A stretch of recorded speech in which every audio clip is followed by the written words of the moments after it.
ಇಟ್ಕೊಂಡಿದ್ದೀವಿ. ಈ ಕಾರ್ಯಕ್ರಮಕ್ಕೆ ಮೊದಲನೇದಾಗಿ ಸಂಧ್ಯಾ ಅವರು ಕ್ಯೂಪಾ ಪ್ರೆಸಿಡೆಂಟ್ ಅವ್ರು ಬಂದಿದ್ದಾರೆ. ಅವ್ರಿಗೆ ನಮ್ಮ ಕಮಿಷನರ್ ಆಫೀಸ್ ಹಾಗೂ ನಮ್ಮ ಪೊಲೀಸ್ ವತಿಯಿಂದ ಮೊದಲು ವೆಲ್ಕಮ್ ಮಾಡ್ತಿದ್ದೀನಿ. ಮೇಡಮ್ ಅವರು ವೆಲ್ಕಮಿಂಗ್. ಆಮೇಲೆ ಇದೇ ರೀತಿ ಈ ಕಾರ್ಯಕ್ರಮಕ್ಕೆ ಸುಪರ್ಣ ಗಂಗೂಲಿ ಮೇಡಮ್ ಬಂದಿದ್ದಾರೆ. ಅವ್ರಿಗೂ ಸಹ ನಮ್ಮ COP ಹಾಗೂ ನಮ್ಮ ಪೊಲೀಸ್ ಇಲಾಖೆ ವತಿಯಿಂದ ನಾನು ವೆಲ್ಕಮ್ ಮಾಡ್ತೀನಿ. ಹಾಗೆ ಇವತ್ತಿನ ಈ ಒಂದು ಕಾರ್ಯಾಗಾರಕ್ಕೆ ಬಂದಿರುವಂಥ ನಮ್ಮ ಲೆಕ್ಚರರ್ಸ್ ಆದಂಥ advocate Alvin Sebastian. Alvin Sebastian is a young leader, well versed with the Prevention of Cruelty to Animals Act and connected rules and guidelines. He has been active in lower courts as well as in Honorable High Court of Karnataka on behalf of CUPA, with many issues connected to illegal breedings of dogs, individual cruelty cases, cruelty to the horses at the Bangalore Turf Club, and many residents' welfare association. With return to human animal conflicts and stray dog issues, will dwell on the critical aspects of what constitutes cruelty and when it becomes necessary to file FIR and cause necessary harms to animals. ಇವರು ನಿಮಗೆ ಇದ್ರ ಬಗ್ಗೆ full detail ಆಗಿ prevention of cruelty to animals act ಬಗ್ಗೆ ಇವರು ನಿಮಗೆಲ್ಲ lecture ಕೊಡ್ತಾರೆ. Plus ನಿಮ್ದೇನೇ ಒಂದು ಡೌಟ್ಸ್ ಇದ್ರೂ ಸಹ ಇವ್ರಿಗೆ ನೀವು ಕೇಳ್ಬೋದು. ಬಟ್ ಮೀಟಿಂಗ್ ಮಧ್ಯದಲ್ಲಿ ಕೇಳೋಕೆ ಹೋಗ್ಬೇಡಿ, ಎಲ್ಲ ಮೀಟಿಂಗ್ ಮುಗಿದ ನಂತರ ನೀವು ಕೇಳಬೇಕು.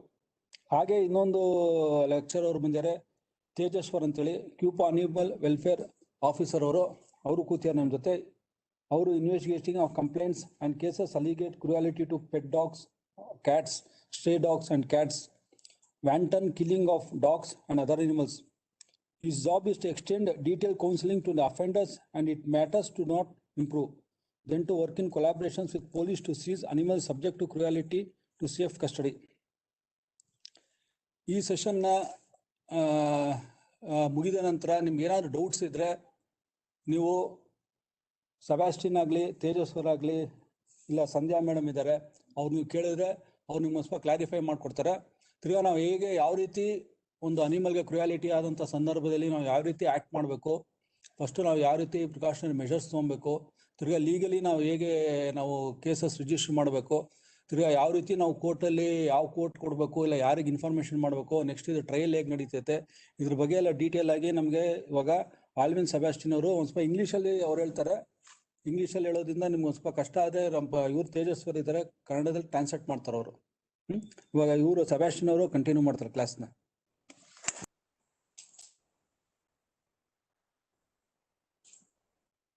Okay, good morning everybody. I am Alvin Sebastian. I am the son of a criminal advocate, Mr. Tommy Sebastian. He himself is a senior counsel in criminal law.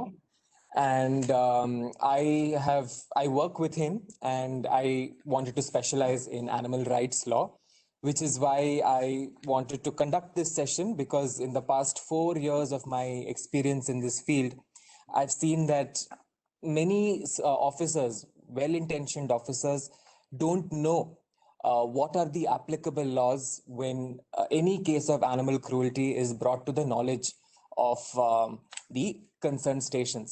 So today we will equip ourselves with all the laws that a police officer needs to know.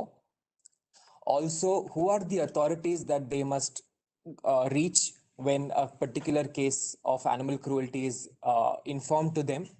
What are the provisions under which an FIR is registered? What are the important documents in the charge sheet that is prepared by the police? And summary of how the trial will go ahead. Right. So that being said, the most important thing is understanding why animal cruelty is important. What are the laws and why is it that the central government and state government have passed laws to protect animals? The first provision is the Indian Constitution itself. Every citizen, whether it is an officer or a citizen of the country, has a certain duty under the Indian Constitution to protect animals. Article 51AG of the Indian Constitution confers a constitutional duty on all citizens to be compassionate towards living creatures. So in our Indian culture, there is a constitutional mandate on all citizens. And this mandate is further elaborated under the Prevention of Cruelty to Animals Act, Section 3, which states that every owner of an animal needs to ensure that their pet is not subjected to unnecessary pain or suffering. So, because of these two provisions, we have many animal rights laws that are applicable in the center as well as in the state. The second aspect comes in the judiciary. There have been many decisions starting from 2000 to 2015, 16, 17, where the Supreme Court of India has said that animals have a dignified existence. Just like how citizens of this country have constitutional rights under the Indian Constitution and statutory rights under various laws, animals also have rights. And therefore, it is the responsibility of the state to enforce those rights. Next is as per the data that is available. If you look at the data that is collected from all the police stations, most of the accused of rape cases, of cases of human abuse, have a history of animal abuse. This is a fact. Nearly 60 to 70% of people who are accused of human violence have had a history of animal violence.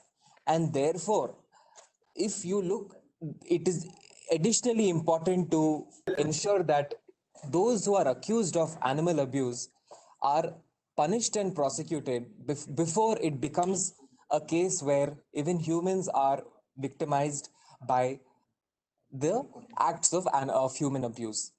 And lastly is the element of parens patriae, which is a legal principle, which basically means that the state is responsible to protect those persons who cannot defend and protect themselves. Not only animals, whether it is children, whether it is the disabled people, those who are specially abled, those who have mental illnesses, it is the responsibility of the state under the legal principle of parens patriae to protect such persons. Similarly, even for animals, animals cannot go to court and file cases. Animals cannot come to the police station and say that they are being abused. Therefore, it is the responsibility of the state to ensure that we protect and safeguard the animals. And this is the crux of why we are having today's session, so that we understand the responsibility of us as citizens towards animals. The next slide.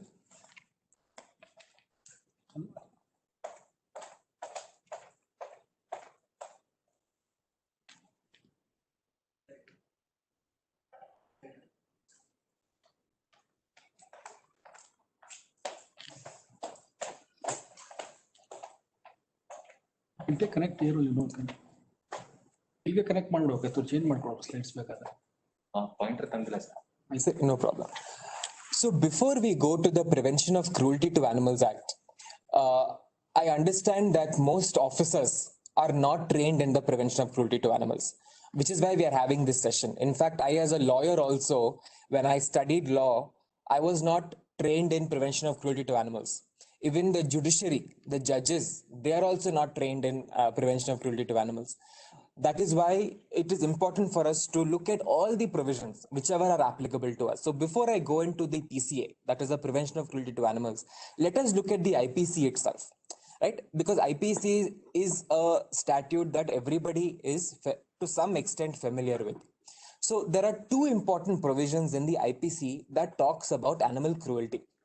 The first is section 428 and the second is section 429. Now, both these sections, they come under the chapter of crimes against property, because in 1860, animals were equated to as property.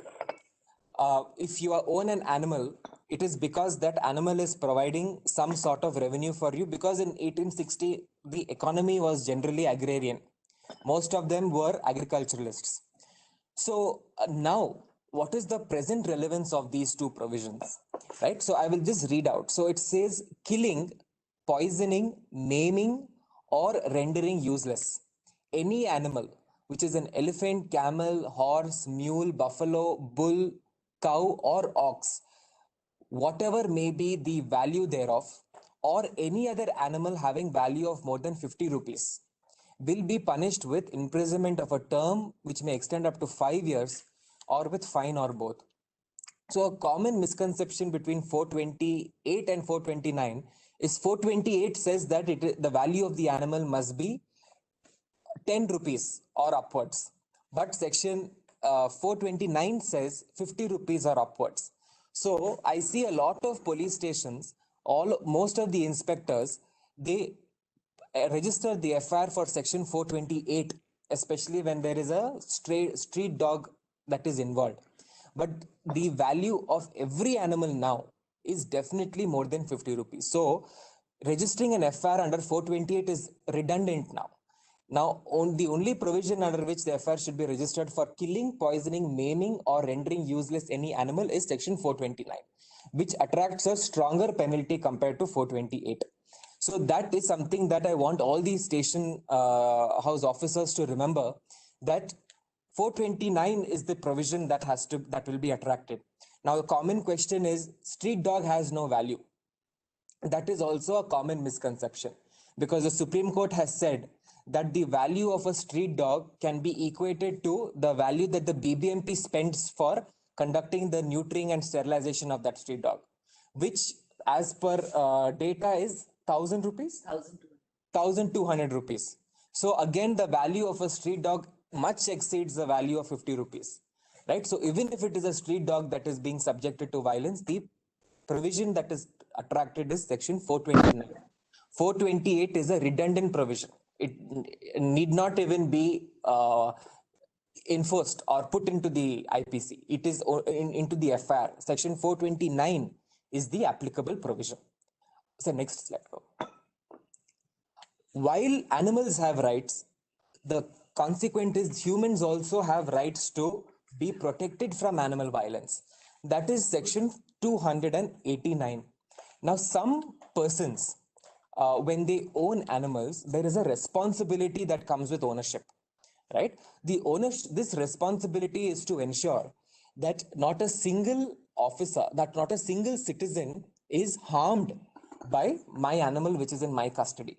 So if I have say I have a very aggressive animal in my custody, and this animal goes and causes harm to my neighbors or to somebody on the street, then I will be held punishable under section 289 for holding an animal which causes probable danger to human life.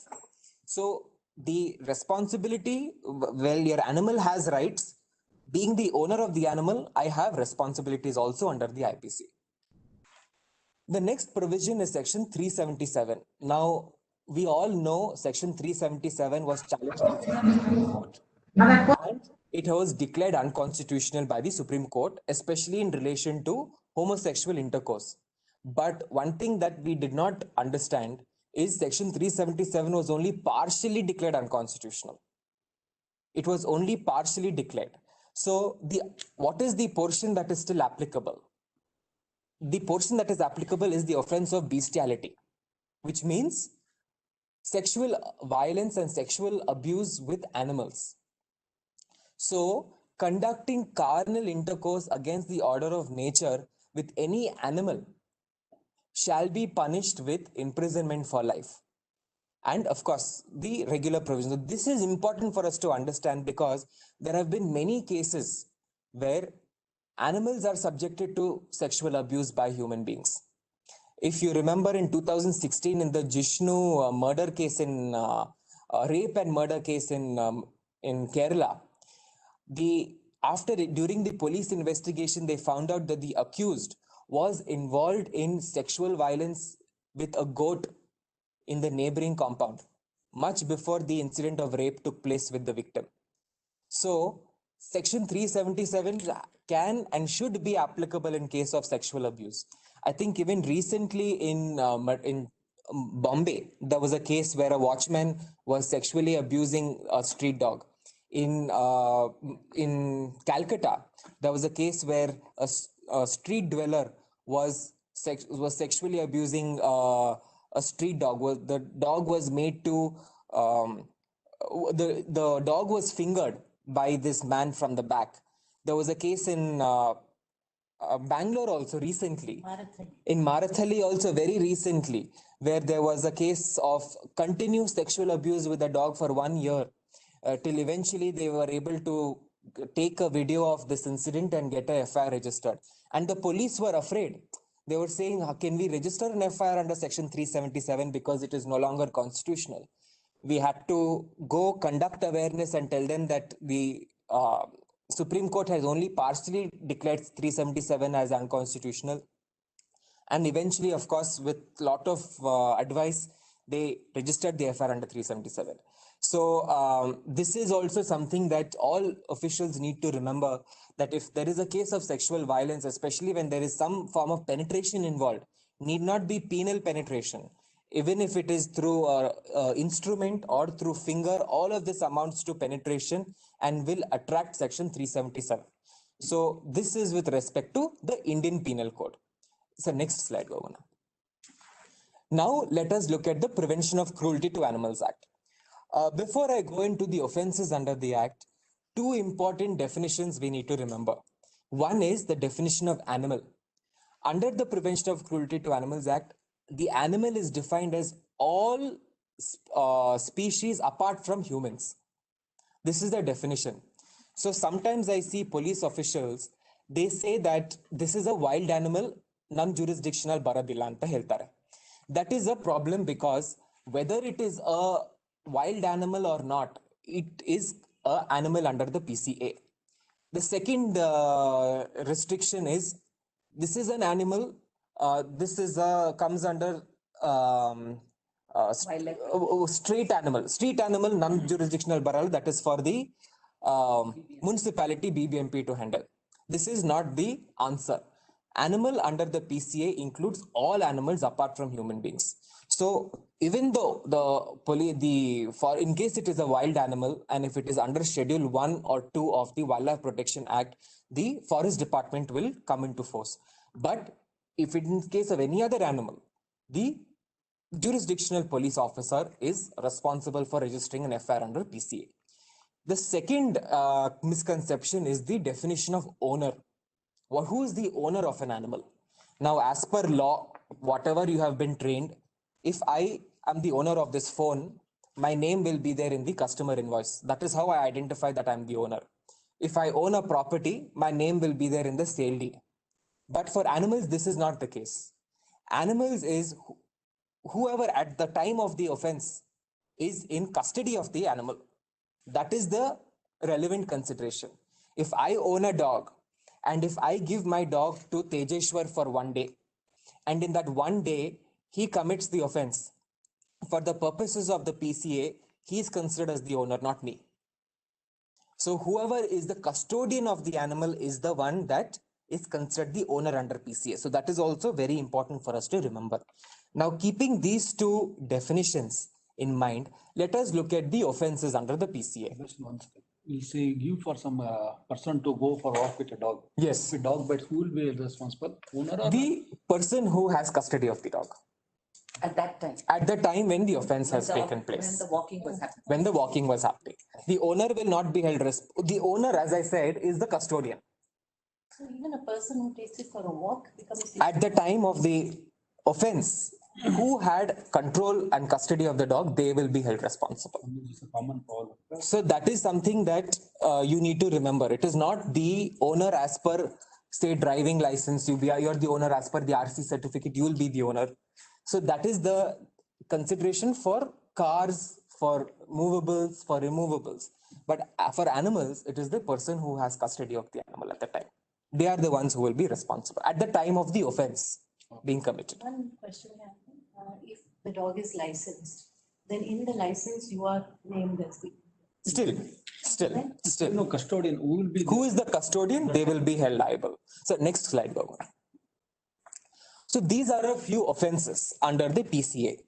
I will summarize the provisions of the PCA. I will not read out the whole thing. totally there are 15 offenses under section 11. Section 11 is uh, the provision that talks about what are the offenses.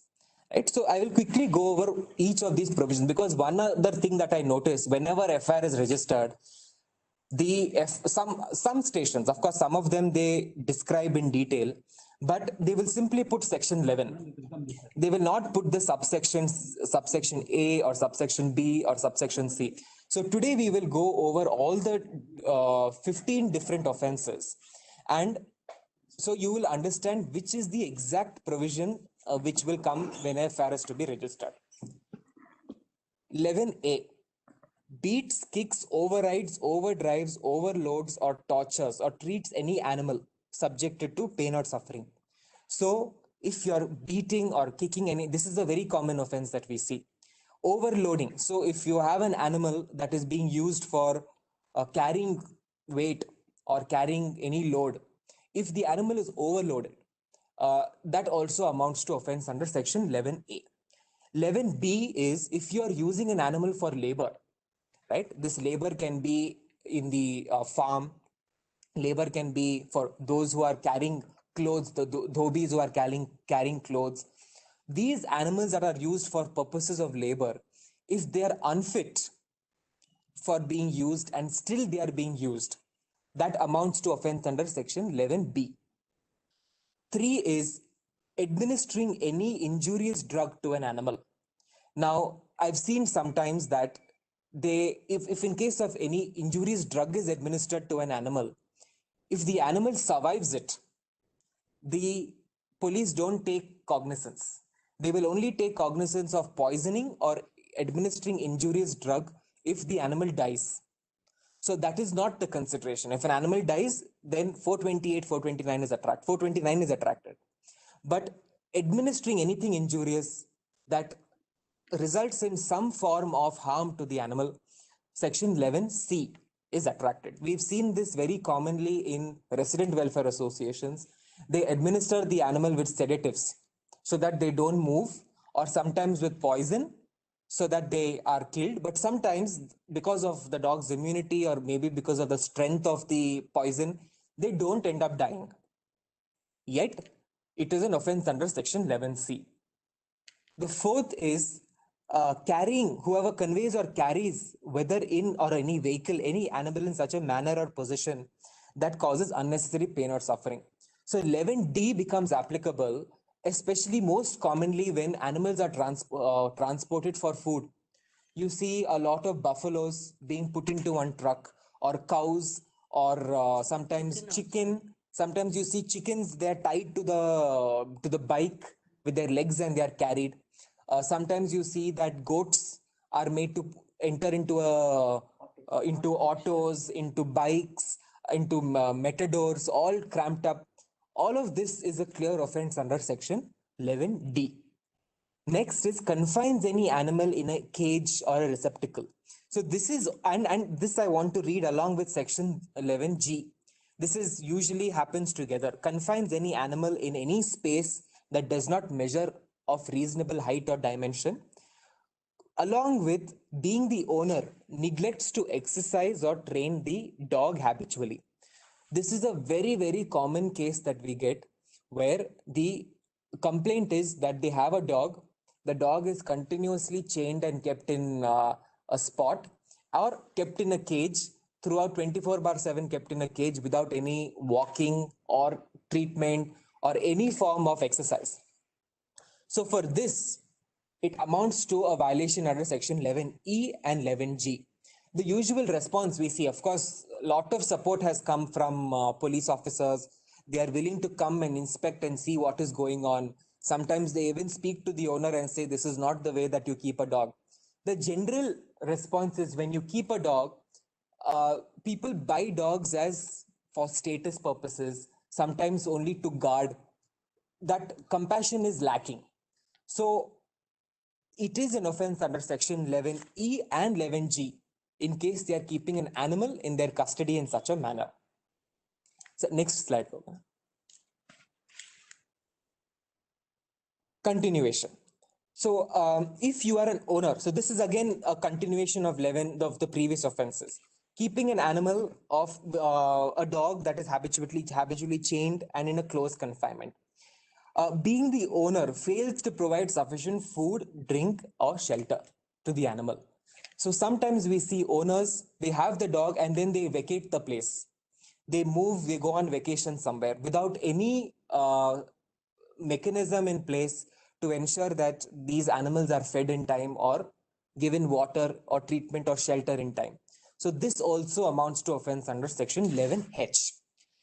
11I, without reasonable cause, abandons the animal. Again, a very common complaint that we get. People come and leave the animal in front of veterinary hospitals, leave the animal in front of our shelter, and sometimes they leave them on the roads. Right? You see sometimes pedigree dogs or dogs with collars walking on the roads without any supervision. So people think that abandonment is not an offense. If they no longer want to take care of the animal, they can come and dump the animal on the street. That is not the case. Even abandoning an animal amounts to offense under section 11I. This is a common case where we see even in resident welfare associations. Some of the associations have a no pet policy, have a pet ban policy. So if I were to buy a flat or if I were to rent a flat in an association and they have a pet ban policy, or if they are saying you can't keep a pet here, I will simply take the pet and come and drop it off on the street. Right? That is an offense that is attributable to the owner as well as the association. Next is 11J. Here is if you permit any animal to go on the street that could cause some form of contagious or infectious disease. Right? So as per the BBMP norms, every pet animal has to be mandatorily sterilized and vaccinated. So if there is an animal that belongs to some person that is roaming around in the street without being vaccinated, then it amounts to offense under section 11J. In fact, this is also an IPC offense. If you are causing any person to be under threat of infectious disease caused through an animal or otherwise, you are attracting section 289 also. So it becomes offense under section 11J as well as under the IPC. Next is 11K.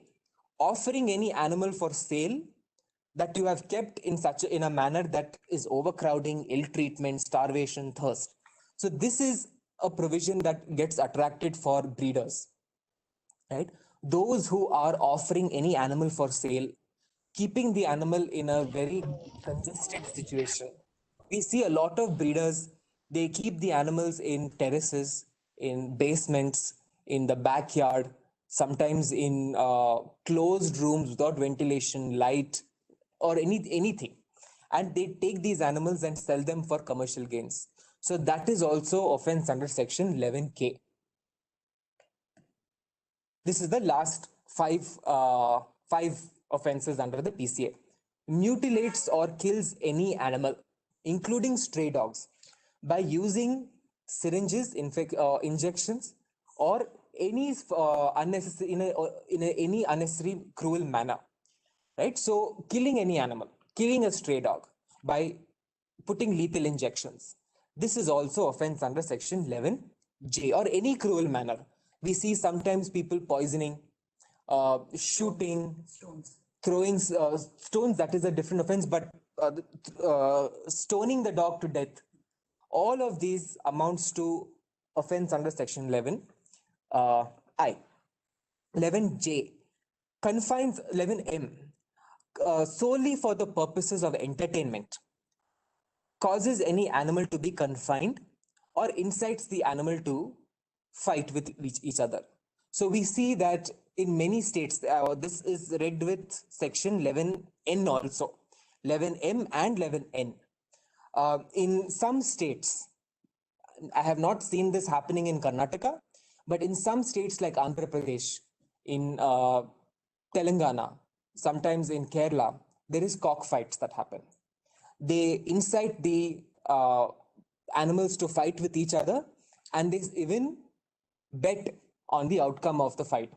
So for that, not only do you find that these two provisions are applicable, but also the Local Gaming Act is also applicable. Karnataka, we don't have a gaming act, but wherever there is an offense committed, but under the Karnataka Police Act, we have offenses in relation to gaming. So using these animals to fight and thereafter gambling on the basis of the outcome is offense under both the Prevention of Cruelty to Animals Act as well as the Karnataka Police Act. Last is promotes shooting. So here also we see, of course, this has reduced considerably because having a weapon itself, you need license from the Arms Act. But using animals as bait and shooting them for entertainment, this also amounts to offense under the PCA. Now, of course, all these offenses that we read are non-cognizable offenses, right? These are bailable offenses, and for which the penalty for first offense is anywhere between 10 to 50 rupees, and for the second or subsequent offense is 50, 25 to 100, along with an imprisonment term which may extend up to 3 months. Now, to overcome the non-cognizability of these offenses, right? Whenever this is brought, usually the police issue an NCR, but there is always a scope for you to include section 429 of the IPC and ensure that an FIR is registered, especially when there is a grave case of animal abuse. Issuing an NCR will not help the matter. Section 429 is always available to the inspectors to add that to the FIR. So these are the 15 different offenses under the Prevention of Cruelty to Animals Act. So next slide. Some exceptions are there under the Cruelty Act itself. The first is killing of any dogs by the municipality. So if the municipal BBMP comes and kills the dog, because it is a rabid dog or because it may have rabies if it confines the dog, that does not amount to cruelty. Second is killing any animal for food. So if they are chickens or goats or cows, also subject to restrictions, subject to the restrictions of the state. Here we have the Cow Slaughter Bill, the Cow Slaughter Act. Similarly, we have the slaughterhouse rules. So if there is any animal that is being killed in, say, temples or in the house or in the backyard, this is not allowed. Only in registered slaughterhouses can the animal be killed for food. Similarly, FSSAI regulations are also applicable. So if any animal is being killed in somebody's house or in the street or sometimes in front of religious places, this is not allowed. And you can reach out to the district officer of the FSSAI to take action, or even to the BBMP. So next slide. Okay, apart from the IPC and the Prevention of Cruelty to Animals Act, Section 93 of the Karnataka Police Act also provides for punishment. Anybody who beats, provokes, overworks, ill-treats or tortures or causes any causes or procures to be cruelly beaten, provoked, overworked, ill-treated or tortured such animal, he shall be punished with imprisonment up to 1 month and with fine which may extend to 100 rupees. So we had a case in 2016 where there was this lady there was a litter in front of her house. About 8 or 9 puppies were born. She picked up the puppies and she threw them in the neighboring compound, and all the puppies ended up dying. So the police in that case were very effective. They immediately went to the spot. They conducted a mahazar. They conducted a post-mortem for these dogs also that were killed. Post-mortem report was annexed along with the charge sheet. The witness statements were taken. Complainant statement was taken. CCTV footage was recorded and taken. Photographs of the dogs that were killed were taken. And the police had charge sheeted this accused for section 429 IPC, section 11, specifically section 11G, section 11H, thereafter section 11I of the Prevention of Cruelty to Animals, and section 93 of the Karnataka Police Act. So a very strong charge sheet was prepared and filed by the police station. Ultimately, the accused was convicted by the magistrate, which is actually, as per my information, the only conviction in Bangalore city for animal abuse for offense under the PCA. Never before under the PCA for killing a stray dog has there been a conviction by the magistrate. So that is something that we have to change. We have to start becoming more aware. Of course, I understand that as police, we have so many other things that are in our plates on a day-to-day basis.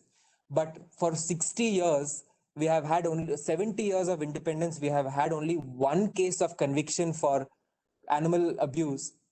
That is something that we all have to start changing, and we need to be a little more aware of the laws and investigate and file charge sheets in cases where animal abuse has happened. So let us look, now we have gone through the offenses, right? We have looked at PCA, we've looked at IPC, and we have looked at the Karnataka Police Act. Now let us look at how to seize an animal. So next slide, Bhavana. This is a common confusion most of the police officers have. Can we go seize the animal? Will that be an offense? Will that become complicated? So under the Prevention of Cruelty to Animals Act, section 32 to section 35 provides for powers of the inspector to seize an animal that is subjected to cruelty. This is the procedure. If a police officer is informed that in this house or in this premises, this animal is treated in a cruel manner, the inspector, above the rank of a sub-inspector, can go to the premises, can enter the premises, and confiscate the animal from there. Confiscate the animal and ensure that the animal is given to the nearest veterinary officer, whoever is the jurisdictional veterinary officer. It has to be a government veterinary officer for examination. Especially prima facie, if it is seen that this animal is subjected to some form of abuse, the animal must be taken to the veterinary officer. The veterinary officer will give a report, and thereafter, the animal has to be handed over to an NGO for care and treatment. This has to happen pursuant to FIR being registered. So when you receive the complaint, you need to register the FIR. Thereafter, go to the premises, confiscate the animal, hand it over to the jurisdictional veterinary officer. When it is before the veterinary officer, this animal has to be marked either through clipping of the ears or through inserting a microchip into the animal, and thereafter has to be handed over to an NGO. And the NGO will keep custody of this animal till the charge sheet is filed and till the conviction or acquittal happens. If conviction happens, the animal will permanently be with the NGO. If it is acquittal, then the animal will be returned to the accused. So this is the procedure as per the Prevention of Cruelty to Animals Act. Next is the Prevention of Cruelty to Animals Rules of 2017. So apart from the PCA Act, there is a case property, care and maintenance of case property rules. ಈಗ FIR register ಆಗಿದ್ಮೇಲೆ, if you go and confiscate, ಈಗ in case of theft or in case of embezzlement or cheating or fraud or currency counterfeit case, now when we go and confiscate the currency, we prepare a mahazar. We'll prepare a mahazar for seizure. That is not a requirement under the PCA.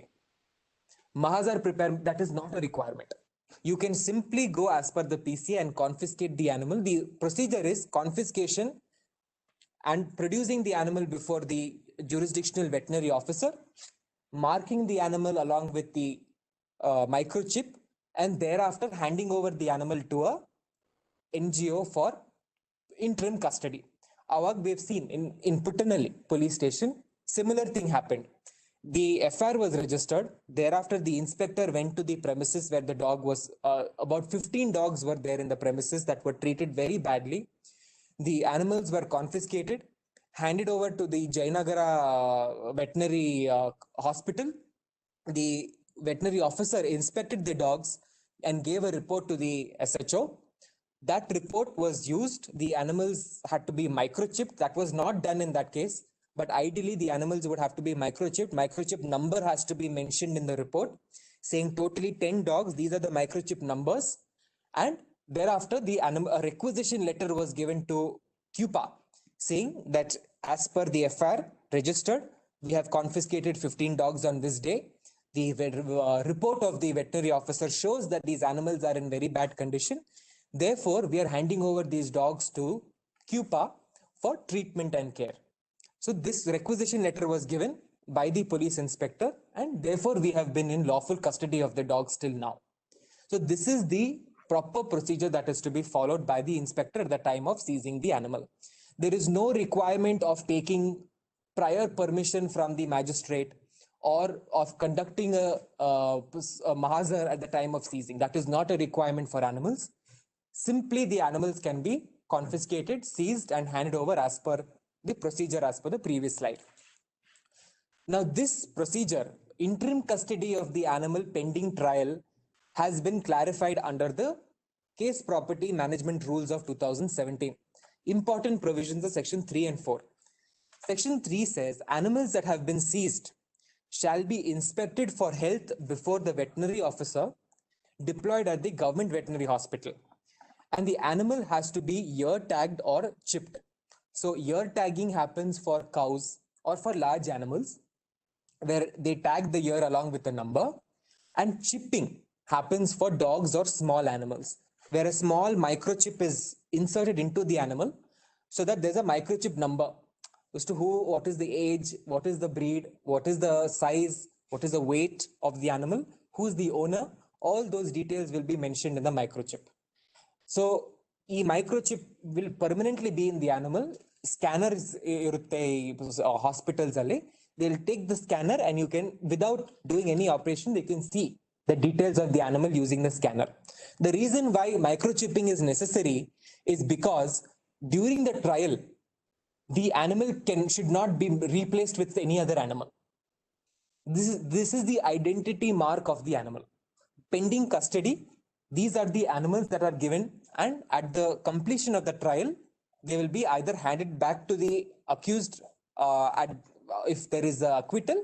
Otherwise, it will remain with the NGO or the police if there is a conviction. So microchip is very, very important. Otherwise, the accused may replace the animal with some other animal having the same size or shape, and we will never know that it is the same animal. And this can totally interfere with the investigation, with the veterinary reports by the concerned veterinarian officer. Section 4 mandates that if the animal is given to an NGO or given to a Gaushala, the accused has to execute a bond for the cost of maintenance of the animal. That is also an important consideration under Section 4. They have to come along when they will anyway come to the station for bail, because it is a bailable offense. When they come for the bail, a bond has to be taken from the accused, saying that he will bear the expenses for the transportation, medical bills, food, shelter of the animal until completion of the investigation and trial. Next slide. These are some important case laws that we need to know. All are Supreme Court decisions. One is the High Court, Karnataka High Court decision. The first case is State of UP versus Mustaqim. In this, the Supreme Court said, when FIR is registered against an accused for animal cruelty, till the completion of the offense, till the completion of the investigation and trial, it is always preferable that the custody of the animal is given to a Prinjipol or a Gaushala or an NGO, because there is always a case of continued cruelty to happen to the animal if it is allowed to remain with the accused. Hence, that is a very critical judgment of the Supreme Court, saying pending investigation, pending trial, the custody of the animal has to be with the NGO. The second decision is AWBI versus A. Nagaraja. This is the famous Jallikattu judgment of the Supreme Court, where Jallikattu, as you all know, is a famous case in famous event that happens in the state of Tamil Nadu, where a lot of bulls are made to fight with each other, and this bull is let out in the open, and a lot of people come in for the event. Nearly thousands of people come for the event. And the Supreme Court in this particular decision in AWBI versus A. Nagaraja said that all animals have a constitutional right under Article 21 of the Indian Constitution. They have a right protection under right to life. Therefore, it is not just a statutory protection, but also a constitutional protection that all animals have under the Indian Constitution. And therefore, the state needs to ensure that they protect the constitutional right of animals. And the court also proceeded to say that under Section 3 and 11 of the PCA, Prevention of Cruelty to Animals Act, there are 5 freedoms that these animals have. I will just read out Section 64, para 64 of this judgment. Chapter 712 of the guidelines of the international rights for animals recognizes 5 internationally recognized freedom for animals. Freedom from hunger, thirst, and malnutrition, freedom from fear and distress, freedom from physical and thermal discomfort, freedom from pain, injury, and disease, freedom to express normal patterns of behavior. FAO, in its legislative and regulatory options for animal welfare, indicated that these 5 freedoms found their place in the Farm Welfare Council 2009 United Kingdom, and is also called Barbell's 5 freedoms. These 5 freedoms are, as already indicated, are considered to be the fundamental principles of animal welfare, and we can say that freedoms find place in Section 3 and Section 11 of the PCA Act, and they are for animals, like the rights guaranteed to citizens of this country under Part 3 of the Constitution. So these 5 freedoms are to animals what Part 3 of the Indian Constitution is to all citizens. So this is para 64 of the Supreme Court judgment in AWBI versus A. Nagaraja. The next decision is People for Animals versus Mohazin. This is the 2015 decision of the Supreme Court. Here was a case where there was a pet shop where this pet shop owner kept a lot of lovebirds, parakeets, parrots in small cages. Their beaks were tied up, their claws, they were tied up with threads, and they were tied into these small cages. FIR came to be registered. Commonly, one more thing I see, PCA people think that is not applicable to birds. But birds are also animals under the PCA. So just keeping birds in cages may not be an offense, but depends on the size of the cage, how they are kept in the cage, are they tied up, is sufficient food and water being provided. FIR came to be registered, and the Supreme Court held that pending investigation, the birds have to be released, because every bird has the right to fly, has the fundamental freedom to fly, and therefore, pending the investigation, even though the custody was given to an NGO, the Supreme Court directed that all these birds be released. And this is important for us to understand that animals not only have the right to life, but birds have the right to fly. Last is Cupa versus State of Karnataka. This is a recent case that was filed in the Karnataka High Court. It is still pending. This was a case in Puttanalli police station. After the FIR was registered, this was a case where there was a breeder who was breeding about 15 to 20 dogs in the terrace of his house. After FIR was registered, the police went to the spot. They confiscated these animals, got the animals inspected by the veterinary officer, and handed these animals over to us for care and maintenance. The accused filed a custody application in the court, in the magistrate court, and the magistrate court held that the custody of the animals have to be returned to the accused, which was a wrong order.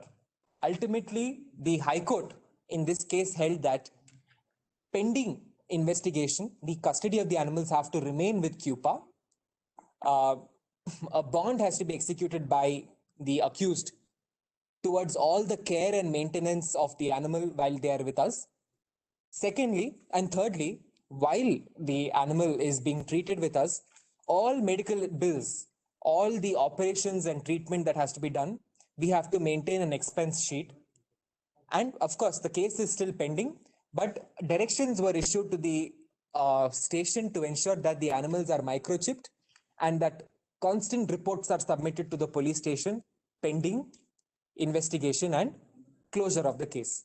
In fact, time period, eventually we are ensuring that time period of 6 months is fixed by the court for the completion of the trial in these kinds of matters. The next slide.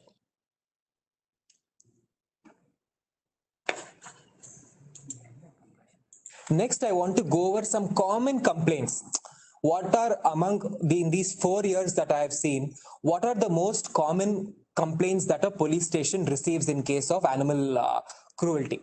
So one by one, we will go into these complaints. And of course, after this, I will be ending the presentation. And any questions or any clarifications that you may have, you may ask me, and I will address that. The first case that we see is poisoning and relocation of dogs. Many dogs in resident welfare associations, the management poison them and mass relocate them. Now, this is an offense under the PCA as well as offense under section 429. Poisoning the dog and relocating these dogs is a violation. This cannot be allowed, and the police need to take strict cognizance of this. In fact, the only thing that can be done is you need to call the BBMP. They need to sterilize and vaccinate the dog, and they have to return the dog to the same area. Otherwise, or in case of rabies, the BBMP will pick up the dog and go. In case the dog has violence and is biting people or has history of causing some form of abuse, BBMP will come and pick up. Otherwise, the resident welfare associations cannot do anything to relocate the animals. And if they do so, it is a violation of the PCA. Next is breeding of puppies for commercial purposes in pet shops. This is also very common.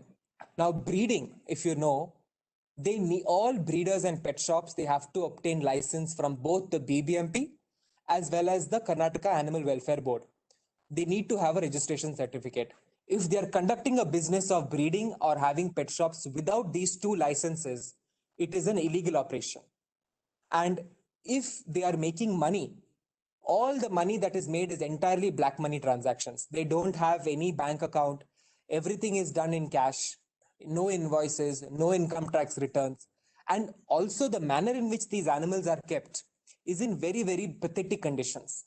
So in case of breeder or pet shop cases that are coming to the knowledge of the jurisdictional office, it is possible to register an FIR under section 11, whatever are the applicable subsections, as well as the IPC and Karnataka Police Act. And the animals can be seized from such breeder or pet shop. Additionally, you need to see whether they have the license or registration from the BBMP as well as under the Karnataka as the State Animal Welfare Board.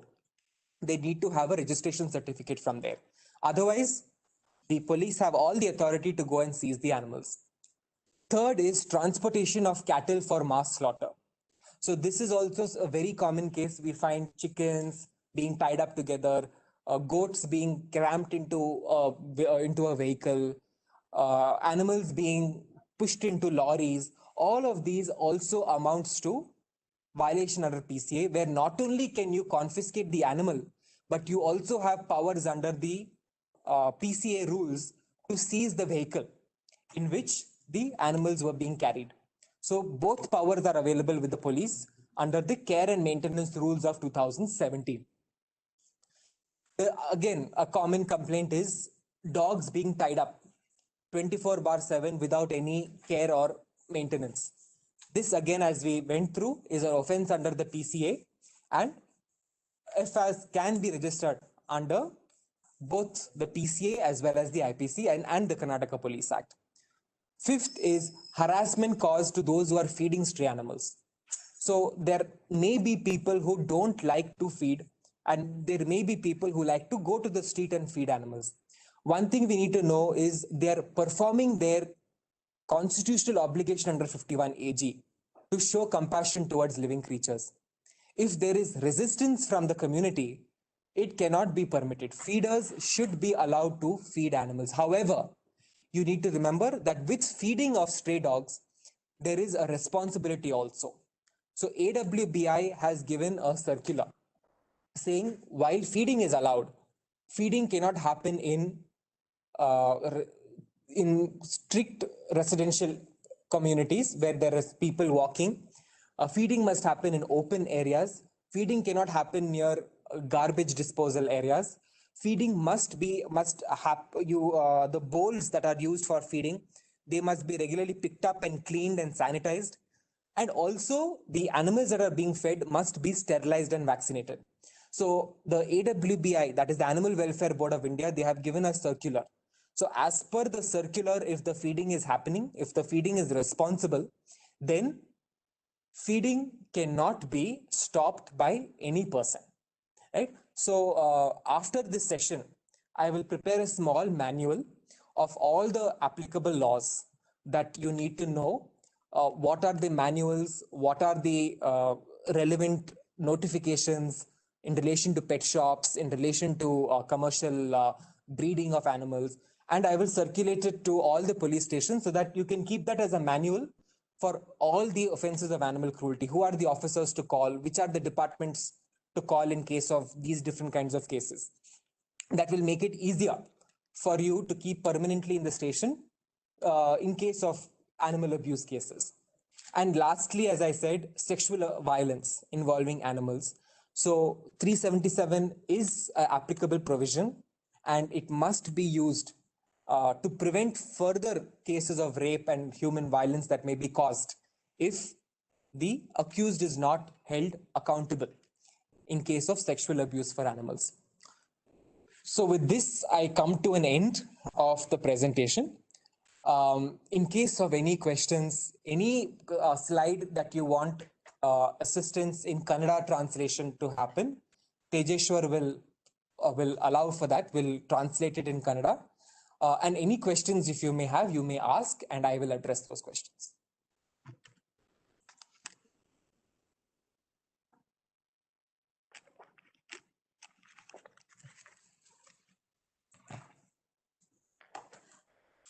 ಕನ್ನಡದಲ್ಲಿ ಹೇಳಿದ್ದಾರೆ. ಅದೇ ಅವ್ರಿಗೇನಾದ್ರು doubt ಕೇಳಿದ್ರೆ ಹೇಳ್ತೀನಿ, ಇಲ್ಲಾಂದ್ರೆ ಕನ್ನಡದಲ್ಲಿ lesson ಮಾಡ್ಬೇಕಂದ್ರೆ ಶುರು ಮಾಡ್ತೀನಿ ನಾನು ಮೊದಲಿಂದ. ಅದೇ ನೀವು ಕನ್ನಡದಲ್ಲಿ ಹೇಳಿದ್ರೆ ಅವ್ರಿಗೆ ಅರ್ಥ ಸರಿ ಮಾಡ್ಬಿಡಿ ಸರ್, ಮಾಡ್ಬೋದು.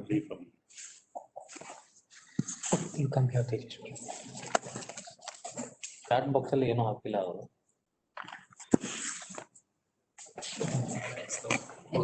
Any doubts?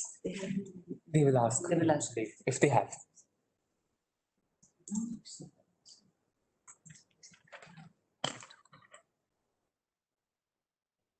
ಶುರು ಮಾಡೋದಾ ಸರ್? ಹಾ. ಭಾರತೀಯ ಸಂವಿಧಾನ ಪ್ರಕಾರ ಆರ್ಟಿಕಲ್ 51 ಮತ್ತು AG ಪ್ರಕಾರದಲ್ಲಿ ಪ್ರತಿಯೊಬ್ಬ ಭಾರತೀಯರಿಗೂ ಆರೈಕೆಯ ಕರ್ತವ್ಯವನ್ನು ಪಾಲಿಸಬೇಕು ಎಂದು ಸ್ಪಷ್ಟಿಸಲಾಗಿದೆ ಮತ್ತು ಪ್ರಾಣಿಗಳಿಗೆ ಘನತೆಯ ಜೀವನವನ್ನು ಸಾಗಿಸುವ ಹಕ್ಕು ನೀಡಬೇಕೆಂದು ಸ್ಪಷ್ಟವಾಗಿದೆ. ಇದಕ್ಕೆ ಒಂದು ಕೇಸ್ ಉದಾಹರಣೆ NR ನಾಯರ್ ವರ್ಸಸ್ ಕೇರಳ ರಾಜ್ಯ.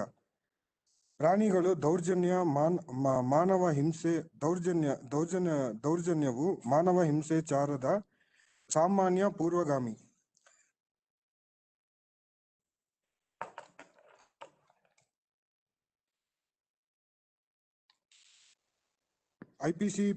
ಐಪಿಸಿಯ ಪ್ರಕಾರ ಅಪರಾಧಗಳು ವಿಭಾಗ 428 ಮತ್ತು 429 ಕಾಗ್ನಿಸಬಲ್ ಮತ್ತು ನಾನ್ ಬೇಲಬಲ್ ವಾರೆಂಟ್.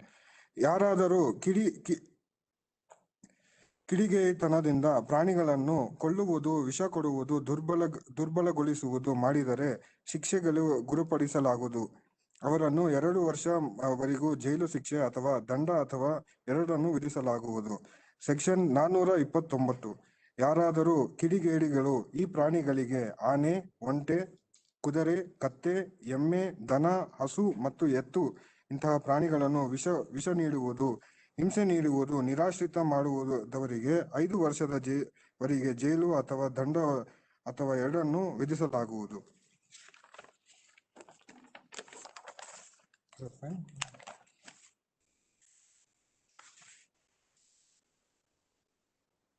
IPCಯ ಕೆಳಗೆ ವಿಭಾಗ 289 ಪ್ರಕಾರ ತಿಳಿದೆಯೋ ಅಥವಾ ತಿಳಿದೆಯೋ ಅಥವಾ ಅವರಲ್ಲಿರುವ ಸಾಕು ಪ್ರಾಣಿಯಿಂದ ಇತರರಿಗೆ ಹಾನಿ ಉಂಟು ಆದರೆ ಆ ಪ್ರಾಣಿಯ ಮಾಲೀಕರಿಗೆ 6 ತಿಂಗಳವರೆಗೂ ಜೈಲು ಶಿಕ್ಷೆ ಅಥವಾ ದಂಡ ಅಥವಾ ಎರಡನ್ನು ವಿಧಿಸಲಾಗುವುದು. ವಿಭಾಗ 377 ಪ್ರಕಾರ ಯಾವುದೇ ಪ್ರಾಣಿಯೊಂದಿಗೆ ಪ್ರಕೃತಿ ಕ್ರಮಕ್ಕೆ ವಿರೋಧವಾಗಿ ಸ್ವಯಂಪ್ರೇರಿತವಾಗಿ ವಿಷಯಲೋಲುಪತೆಯನ್ನು ಹೊಂದವರಿಗೆ ಜೀವಾವಧಿ ಶಿಕ್ಷೆ ವಿಧಿಸಲಾಗುವುದು ಅಥವಾ 10 ವರ್ಷದ ಜೈಲು ಮತ್ತು ದಂಡ ವಿಧಿಸಲಾಗುವುದು. ಈಗ PCA ಆಕ್ಟ್ 1960 PCA ಅಡಿಯಲ್ಲಿ ಅಪರಾಧಗಳು. ಪ್ರಾಣಿ ಮಾಲೀಕರು ಯಾರಾದರೂ ಹೊಡೆಯುವುದು, ಒದೆಯುವುದು, ಮೇಲೆ ಸವಾರಿ ಅತಿ ವೇಗವಾಗಿ ಸವಾರಿ ಮಾಡುವುದು, ಅತಿ ವೇಗವಾಗಿ ಚಲಾಯಿಸುವುದು ಅಥವನ್ನು ಚಿತ್ರಹಿಂಸೆ ನೀಡುವಂತಿಲ್ಲ. ಸೆಕ್ಷನ್ ಬಿ, ಯಾವುದೇ ಪ್ರಾಣಿಯ ವಯಸ್ಸು, ರೋಗ, ದುರ್ಬಲತೆ ಮತ್ತು ನೋವು ಇದ್ದ ಕಾರಣದಿಂದ ಕೆಲಸ ಮಾಡಲು ಅನರ್ಹವಾಗಿರುವಾಗ ಮಾಲೀಕರು ಕೆಲಸ ಮಾಡಿಸಿಕೊಳ್ಳುವಂತಿಲ್ಲ. ಸೆಕ್ಷನ್ ಸಿ, ಯಾವುದೇ ಪ್ರಾಣಿಗಳಿಗೆ ಹಾನಿಕಾರಕ ಡ್ರಗ್ಸ್ ಅಥವಾ ಹಾನಿಕಾರಕ ವಸ್ತುವಿನಿಂದ ಉದ್ದೇಶಪೂರ್ವಕವಾಗಿ ಅಥವಾ ವಿವೇಚನೆ ಇಲ್ಲದೆ ನೀಡುವಂತಿಲ್ಲ. ಸೆಕ್ಷನ್ ಡಿ, ಯಾವುದೇ ವಾಹನದಲ್ಲಿ ಯಾವುದೇ ಪ್ರಾಣಿಯನ್ನು ಅನಗತ್ಯ ನೋವು ಅಥವಾ ಸಂಕಷ್ಟಗಳಿಗೆ ಹೊರಪಡಿಸುವ ರೀತಿಯಲ್ಲಿ ಒಯ್ಯುವಂತಿಲ್ಲ. ಸೆಕ್ಷನ್ ಇ, ಪಂಜರದಲ್ಲಿ ಪ್ರಾಣಿಗಳನ್ನು ಇಡುವಾಗ ಅದರ ಎತ್ತರ, ಉದ್ದ ಮತ್ತು ಅಗಲದ ಸಾಕಷ್ಟು ಅಳತೆ ಪ್ರಾಣಿಗಳಿಗೆ ತಕ್ಕಂಗೆ ಇರಬೇಕು. ಸೆಕ್ಷನ್ ಎಫ್, ಮಾಲೀಕರು ಪ್ರಾಣಿಗಳಿಗೆ ವಾಯುವು ಮಾಡುವುದು ನಿರ್ಲಕ್ಷಿಸಬಾರದು. ಚೈನ್ ಅಥವಾ ಬಂಧನದಲ್ಲಿ ಸತತವಾಗಿ ಇಡುವಂತಿಲ್ಲ. ಸೆಕ್ಷನ್ ಜಿ, ಪ್ರಾಣಿಯ ಮಾಲೀಕರು ಪ್ರಾಣಿಗಳಿಗೆ ಸಾಕಷ್ಟು ಆಹಾರ, ಪಾನೀಯ ಮತ್ತು ಆಶ್ರಯವನ್ನು ನೀಡಲು ನಿರ್ಲಕ್ಷಿಸುವಂತಿಲ್ಲ. ಸೆಕ್ಷನ್ ಹೆಚ್, ಯಾವುದೇ ಕಾರಣಗಳಿಂದ ಯಾವುದೇ ಪ್ರಾಣಿಯನ್ನು ನಿರಾಶ್ರಯ ಮಾಡುವಂತಿಲ್ಲ. ಊಟ, ಬಾಯಾರಿಕೆಯಿಂದ ನೋವು ಅನುಭವಿಸುವ ಸಾಧ್ಯತೆಗಳಿದೆ. ಸೆಕ್ಷನ್ ಐ, ಸಾಕು ಪ್ರಾಣಿಯ ಮಾಲೀಕರು ತನ್ನ ಸಾಕು ಪ್ರಾಣಿಯನ್ನು ಸಾಂಕ್ರಾಮಿಕ ಕಾಯಿಲೆಗಳಿಂದ ರೋಗ ಪೀಡಿತ ಅಂಗವಿಕಲ ಪ್ರಾಣಿಗಳನ್ನು ಬೀದಿಯಲ್ಲಿ ದೊಡ್ಡದಾಗಿ ಹೋಗುವಂತೆ ಅನುಮತಿಸುವಂತಿಲ್ಲ. ಸೆಕ್ಷನ್ ಜೆ, ಹಸಿವು, ಬಾಯಾರಿಕೆ, ಜನಸಂದಣಿ, ಬಳಲುತ್ತಿರುವ ಪ್ರಾಣಿಗಳನ್ನು ಮಾರಾಟ ಅಥವಾ ಸಮಂಜಸ ಕಾರಣವಿಲ್ಲದೆ ಮಾಲೀಕರು ಮಾರಾಟ ಮಾಡುವಂತಿಲ್ಲ. ಸೆಕ್ಷನ್ ಕೆ, ಹೃದಯಕ್ಕೆ ಇಂಜೆಕ್ಷನ್ ಚುಚ್ಚುವ ವಿಧಾನದಿಂದ ಯಾವ ಪ್ರಾಣಿಯನ್ನು ಕೊಲ್ಲುವಂತಿಲ್ಲ. ಸೆಕ್ಷನ್ ಎಲ್, ಮನೋರಂಜನೆಯನ್ನು ಉದ್ದೇಶಿಸುವ ಕಾರಣದಿಂದ ಯಾವುದೇ ಪ್ರಾಣಿಯನ್ನು ವಸ್ತುವಿನಾಗಿ ಬಳಸಿಕೊಳ್ಳುವಂತಿಲ್ಲ. ಸೆಕ್ಷನ್ ಎಂ, ಯಾವುದೇ ಪ್ರಾಣಿಯನ್ನು ಮತ್ತೊಂದು ಪ್ರಾಣಿಯೊಂದಿಗೆ ಹೋರಾಡಲು ಬಳಸುವಂತಿಲ್ಲ. ಸೆಕ್ಷನ್ ಎನ್, ಯಾರಾದರೂ ಎಲ್ಲಾದರೂ ಪ್ರಾಣಿಗಳನ್ನು ಕಾಡಾಟಕ್ಕೆ ಬಳಸುವಂತಿಲ್ಲ. ಕಾಡಾಟ ಬಳಸಿ ಅದರಿಂದ ಹಣ ಪಡೆಯುವಂತಿಲ್ಲ.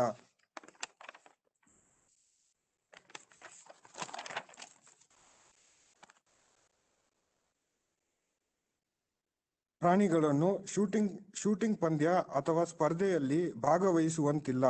ಅಂತ ಪ್ರಾಣಿಗಳನ್ನು ಸೆರೆಯಿಂದ ಶೂಟಿಂಗ್ ಮಾಡಲು ಬಿಡುಗಡೆ ಮಾಡುವಂತಿಲ್ಲ. ಇದರ ಮೊದಲನೆಯ ಅಪರಾಧಕ್ಕೆ 10 ರೂಪಾಯಿಯಿಂದ 50 ರೂಪಾಯಿ ದಂಡ ವಿಸ್ತರಿಸಬಹುದು. ಎರಡನೆಯ ಪ್ರಯತ್ನ ಸಂದರ್ಭದಲ್ಲಿ 25 ರಿಂದ 100 ರೂಪಾಯಿಗಳಿಗೆ ದಂಡ ವಿಧಿಸಬಹುದು ಅಥವಾ 3 ತಿಂಗಳು ಜೈಲು ಶಿಕ್ಷೆ ವಿಧಿಸಬಹುದು. ಎಕ್ಸೆಪ್ಷನ್ ಟು ಕ್ರುಯಲ್ಟಿ, ಪ್ರಾಣಿಗಳ ಜನನ ನಿಯಂತ್ರಣ ನಿಯಮ 2001 ಪ್ರಕಾರ, ಸ್ಥಳೀಯ ಪುರಸಭೆಯ ಪ್ರಕಾರ ಕ್ರೂರನಾಥ ನಾಯಿಗಳ ನಾಶ ಮಾಡಬಹುದು. ಎರಡನೆಯದು FSSA ನಿಯಮಗಳು 2011 ಮತ್ತು ಕಸಾಯ ಕಾನ ನಿಯಮಗಳು 2001 ಪ್ರಕಾರ ಆಹಾರಕ್ಕಾಗಿ ಪ್ರಾಣಿಗಳನ್ನು ವಧೆ ಮಾಡಬಹುದು. ವಶಪಡಿಸಿಕೊಳ್ಳುವ ಶಕ್ತಿ ಸಬ್ ಇನ್ಸ್ಪೆಕ್ಟರ್ ಅಥವಾ ಅವರಿನ ಮೇಲಿನ ಅಧಿಕಾರಿಗಳಿಗೆ ಮಾತ್ರ ಅವರಿಗೆ ಆವರಣಕ್ಕೆ ಪ್ರವೇಶಿಸಿ ಪ್ರಾಣಿಗಳನ್ನು ವಶಪಡಿಸಿಕೊಳ್ಳಬಹುದು. ಅದನ್ನು ಪಶು ವೈದ್ಯ ಅಧಿಕಾರಿಗಳ ಮುಂದೆ ಪರೀಕ್ಷೆ ಹಾಜರು ಪಡಿಸಬೇಕು. ಮೈಕ್ರೋಚಿಪ್ ಉಪಯೋಗಿಸಿ ಪಶುವೈದ್ಯದ ವರದಿಯಲ್ಲಿ ಮೈಕ್ರೋಚಿಪ್ ಸಂಖ್ಯೆಯನ್ನು ನಮೂದಿಸಬೇಕು. ಇದರ ಮಧ್ಯದಲ್ಲಿ ಮ್ಯಾಜಿಸ್ಟ್ರೇಟ್ ಪ್ರಾಣಿಗಳನ್ನು ಮಧ್ಯಂತರ ಕ್ರಮವಾಗಿ ಎನ್ಜಿಒಗಳಿಗೆ ಹಸ್ತಾಂತರಿಸಬಹುದು. PCA act care and maintenance of case property rules 2017 ಮೂರನೇ ವಿಭಾಗ ವಶಪಡಿಸಿಕೊಂಡ ಪ್ರಾಣಿಗಳನ್ನು ಸರ್ಕಾರಿ ಪಶುವೈದ್ಯ ಆಸ್ಪತ್ರೆಯಲ್ಲಿ ನಿಯೋಜಿಸುವ ಮೊದಲು ಪಶುವೈದ್ಯ ಅಧಿಕಾರಿಯು ಆರೋಗ್ಯವನ್ನು ಪರಿಶೀಲನೆ ಮಾಡಿ ಪ್ರಾಣಿಗಳನ್ನು ಚಿಪ್ಪಿಂಗ್ ಅಥವಾ ಕಿವಿ ಟ್ಯಾಗಿಂಗ್ ಮೂಲಕ ಗುರುತಿಸಬೇಕು. ಸೆಕ್ಷನ್ 4 ಆರೋಪಿಗಳು ಬಾಂಡ್ ಅನ್ನು ಕಾರ್ಯಗತಿಸಿ ಪ್ರಾಣಿಗಳನ್ನ ಆರೈಕೆ ಮತ್ತು ನಿರ್ವಹಣೆ ಸರಿದೂಗಿಸಬೇಕು.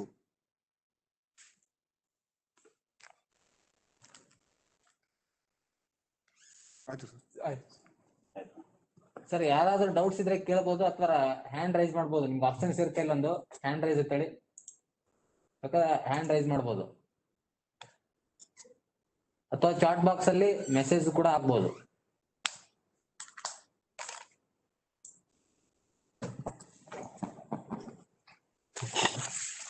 Also, for the benefit of all these stations, I will circulate a manual also summarizing everything that we have done so far, whatever we have discussed. And I will also include some of our advocates' numbers who you can reach out to in case you have any questions, and we will always be available to any officer for assistance and advice. ಒಂದು ಪ್ರಶ್ನೆ ಇದೆ sir, ಕೇಳಿ sir. ಕೇಳಿಸ್ತಿದ್ಯಾ sir? ಕೇಳಿ okay sir ಹೇಳಿ. Okay, Kengeri police station ಇಂದ inspector ಮಾತಾಡ್ತೀನಿ, ವಸಂತ್ ಅಂತ. ಸರ್ ಹೇಳಿ ಸರ್. ಕೆಲವು ಕಡೆ ರೂರಲ್ ಸೈಡ್ ಅಲ್ಲಿ ಈ ರೈತರು ಎತ್ತುಗಳನ್ನ ಅವ್ರ ಕೆಲಸಕ್ಕೆ ಅಂತ ತಗೊಂಡು ಹೋಗ್ತಾ ಇರ್ತಾರೆ. ಎತ್ತುಗಳು ಕೆಲಸ ಮಾಡೋದಕ್ಕೆ ಅಂತ ಗಾಡಿಯಲ್ಲಿ ತಗೊಂಡು ಹೋಗ್ತಾ ಇರ್ತಾರೆ. ಕೆಲವು ಕಡೆ ಪಬ್ಲಿಕ್ಸ್ ಅಥವಾ ಬೇರೆ ಯಾವ್ದಾದ್ರು ಒಂದು ಸಂಸ್ಥೆ ಅವ್ರು ಏನ್ ಮಾಡ್ತಾರೆ, ಇದು ಕಸಾಯಿಖಾನೆಗೆ ತಗೊಂಡು ಹೋಗ್ತಾ ಇದಾರೆ ಅಂತ ಹೇಳ್ಬಿಟ್ಟು ಕಂಪ್ಲೇಂಟ್ ಕೊಡ್ತಾರೆ. ಬಟ್ ರೈತರು ಏನ್ ಮಾಡ್ತಾರೆ, ಅವ್ರಿಗೆ ಗೊತ್ತಿರೋದಿಲ್ಲ. ವೆಟರ್ನರಿ ಹಾಸ್ಪಿಟಲ್ ಇಂದ ಒಂದು ಲೆಟರ್ ತಗೊಂಡ್ಬರ್ಬೇಕು, RTO ಇಂದ ಒಂದು ಲೆಟರ್ ತರಬೇಕು ಅಂತ ಗೊತ್ತಿರೋದಿಲ್ಲ. ಬಟ್ ಅದು ಕಸಾಯಿಖಾನೆಗೆ ಹೋಗ್ತಿರೋದಿಲ್ಲ, ಅವರು ಕೆಲ್ಸಕ್ಕಂತಾನೆ ತಗೊಂಡು ಹೋಗ್ತಾ ಇರ್ತಾರೆ. ಈ ಸಂದರ್ಭದಲ್ಲಿ ನಾವೇನ್ ಮಾಡಬಹುದು?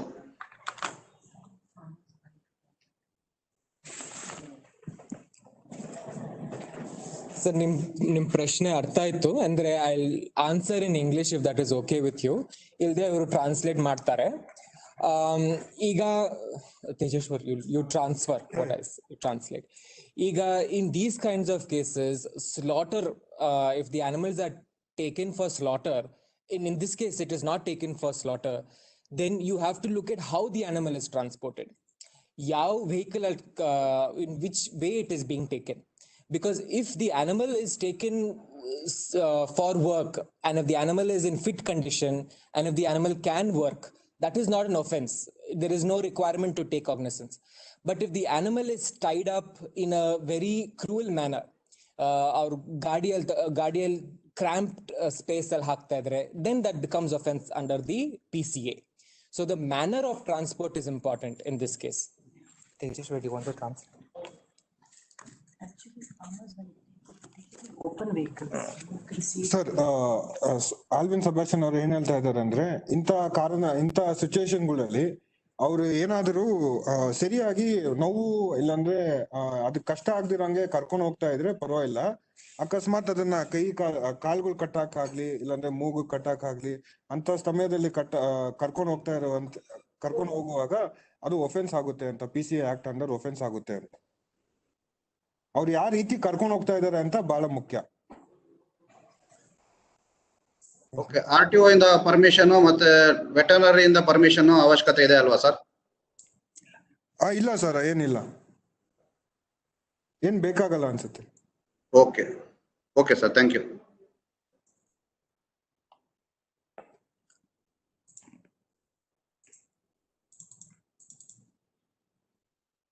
ಮತ್ತೆ ಯಾರಾದ್ರೂ ಕ್ವಶನ್ ಕೇಳೋರಿದ್ದೀರಾ ಸರ್?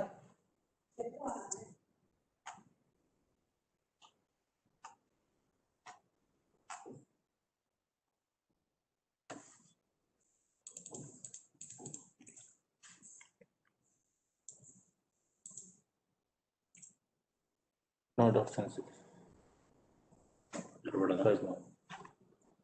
ಕಂಟ್ರೋಲ್ ಮಾಡಿದೆ.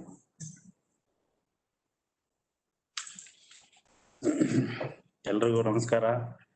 ಈ ದಿವಸ ಈ webinar on animal cruelty law ಸಂಬಂಧಪಟ್ಟಂತೆ founder CUPA founder madam Suparna madam ಅವರು ಅಧ್ಯಕ್ಷತೆ ವಹಿಸಿ ಈ ಕಾರ್ಯಕ್ರಮ ನಡೆಸ್ಕೊಟ್ಟಿರ್ತಾರೆ. ಅವರಿಗೆ ನಮ್ಮ ಪೊಲೀಸ್ ಅಧಿಕಾರಿ ಮತ್ತೆ COP ವತಿಯಿಂದ ಅವರಿಗೆ ವಂದನೆಗಳನ್ನು ಸಲ್ಲಿಸ್ತೇನೆ. ಅದೇ ರೀತಿ ಸಂಧ್ಯಾ ಮಾದಪ್ಪ ಇವರು ಕ್ಯೂಪಾ ಪ್ರೆಸಿಡೆಂಟ್, ಇವರು ಸಹ ಈ ವೆಬಿನಾರ್ ಇದಕ್ಕೆ ಆಗಮಿಸಿ ನಮ್ಗೆಲ್ಲ ಸಹಕಾರ ನೀಡಿರುತ್ತಾರೆ. ಅವ್ರಿಗೂ ಕೂಡ ನಮ್ಮ COP ವತಿಯಿಂದ ಪೊಲೀಸ್ ಅಧಿಕಾರಿ ವತಿಯಿಂದ ವಂದನೆಗಳನ್ನ ಸಲ್ಲಿಸ್ತೇನೆ. ಅದೇ ರೀತಿ ಯಂಗ್ ಅಡ್ವೊಕೇಟ್ ಆಲ್ವಿನ್ ಸೆಬಾಸ್ಟಿಯನ್ ಇವರು ಈ prevention of cruelty of animal act ಅಂದ್ರೆ PCA ಆಕ್ಟ್ ಬಗ್ಗೆ ಮತ್ತೆ ಕನೆಕ್ಟೆಡ್ ರೂಲ್ಸ್ ಮತ್ತೆ ಗೈಡ್ಲೈನ್ಸ್ ಬಗ್ಗೆ ವಿವರವಾಗಿ ನಮ್ಗೆ ತಿಳಿಸಿರುತ್ತಾರೆ. ಇದರಿಂದ ನಮ್ಗೆ ಅನಿಮಲ್ನ ಯಾವ ರೀತಿ ನಿರ್ವಹಣೆ ಮಾಡಬೇಕು, ಅದನ್ನ ಯಾವ ರೀತಿ ನಾವು ಮೇಂಟೈನ್ ಮಾಡಬೇಕು ಅನ್ನೋದ್ರ ಬಗ್ಗೆ ನಮ್ಗೆ ತಿಳಿಸ್ಕೊಟ್ಟಿರ್ತಾರೆ. ಅವರಿಗೂ ಸಹ ತಮ್ಮೆಲ್ಲರ ಪರವಾಗಿ COP ಪರವಾಗಿ ವಂದನೆಗಳನ್ನ ಸಲ್ಲಿಸ್ತೇನೆ. ಅದೇ ರೀತಿ ತೇಜಸ್ವರ್ ಇವರು ಅನಿಮಲ್ ವೆಲ್ಫೇರ್ ಆಫೀಸರ್ ಕ್ಯೂಪಾ, ಇವರು ಕೂಡ ಈ ಪ್ರೋಗ್ರಾಮ್ಗೆ ಹಾಜರಾಗಿ ಇವರು ಸೆಬಾಸ್ಟಿಯನ್ ಅವರು ಹೇಳಿರುವಂತ ಆಂಗ್ಲ ಭಾಷೆಗೆ ಕನ್ನಡಕ್ಕೆ ಅನುವಾದ ಮಾಡಿ ಎಲ್ರಿಗೂ ಅರ್ಥ ಆಗುವ ರೀತಿನಲ್ಲಿ ನಡೆಸ್ಕೊಟ್ಟಿರ್ತಾರೆ. ಇವ್ರಿಗೆಲ್ರಿಗೂ ನಮ್ಮೆಲ್ಲರ ಪರವಾಗಿ ತಮ್ಮ ವಂದನೆಗಳನ್ನ ಸಲ್ಲಿಸಿ ಈ ಕಾರ್ಯಕ್ರಮವನ್ನ ಮುಕ್ತಾಯಗೊಳಿಸಿದೆ. Thank you. Sir, to conclude, ಒಂದು ಕ್ವೆಶ್ಚನ್ ಕ್ಲಾರಿಫೈ ಮಾಡಬೇಕಾಗಿತ್ತು. ನೀವು ಕೇಳಿದ್ರಿ whether the RTO permission is required for transportation of animals. Now, if you are transporting livestock, irrespective of whether it's a cow or a goat or a sheep, 2015 ಅಲ್ಲಿ the Central Motor Vehicles Act amendment ಆಗಿತ್ತು. So from January 2016 ಇಂದ for transporting of livestock, there is a special license that the RTO provides. So whether it is for culling or for labor or for slaughter, ಈ vehicle ಅಲ್ಲಿ this license has to be displayed. 2016 ಇಂದ these rules are effective. So apart from the cruelty, the rules are the Central Motor Vehicle rules have been amended and this license is mandatory. So that is, and each partition has to be there. Every animal has to be parted separately. They cannot be clubbed together. So our vehicle design alli nimge gottagutte whether the license is there or not. Thank you. Questions? Any questions?